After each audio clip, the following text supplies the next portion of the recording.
Hey guys, welcome to another video. Today we're going to be talking about the brand new, soon to come Lamborghini Aventador Super Veloce Jota. That's certainly a mouthful for sure, but this is going to be coming out in 2019 and I couldn't be more excited.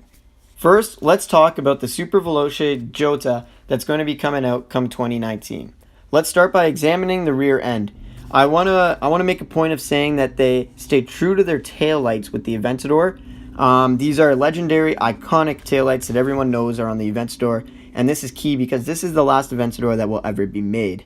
Also, the exhaust setup is changed dramatically for Aventador, but it hasn't changed for Lamborghini, the brand.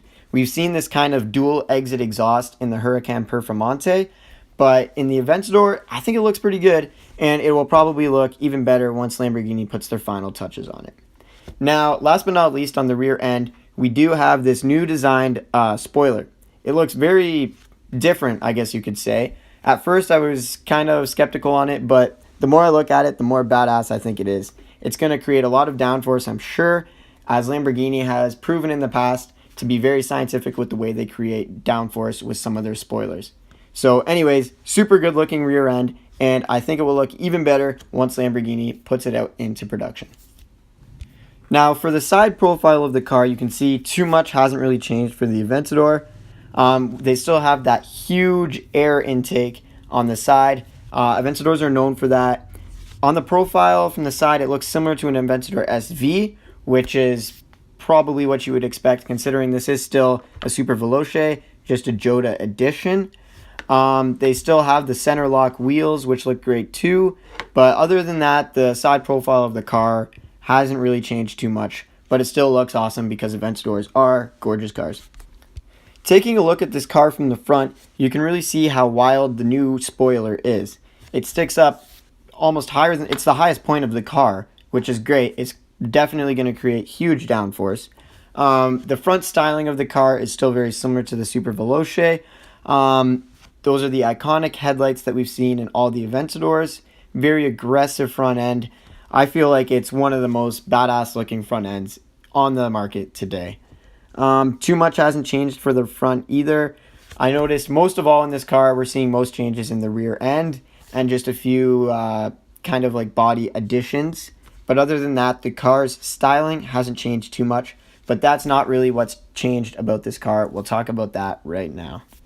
Before we go into some of the technicalities of the Lamborghini Aventador Super Veloce Jota, I just want to say, in conclusion, for the exterior, what we're seeing is huge changes in the aerodynamics with those huge vents. We have those new vents in the front end as well, and like I mentioned, that huge spoiler at the back. Overall, the exterior is going to help with aerodynamics big time.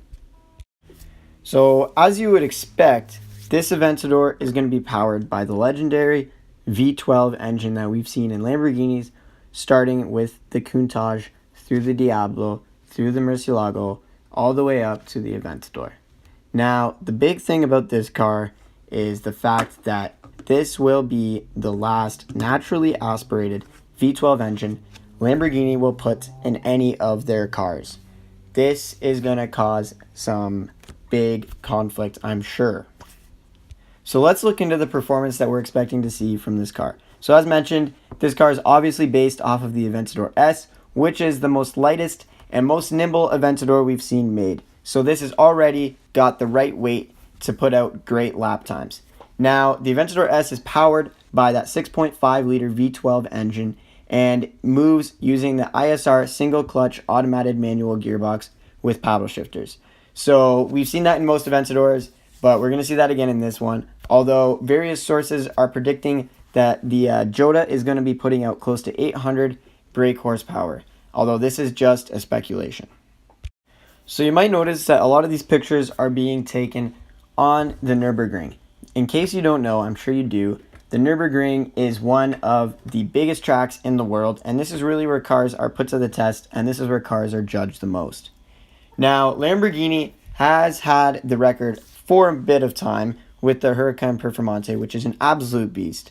Although Porsche managed to take away that record from them with the new 911 GT2 RS. The GT2 RS did the lap in 6 minutes and 47 seconds.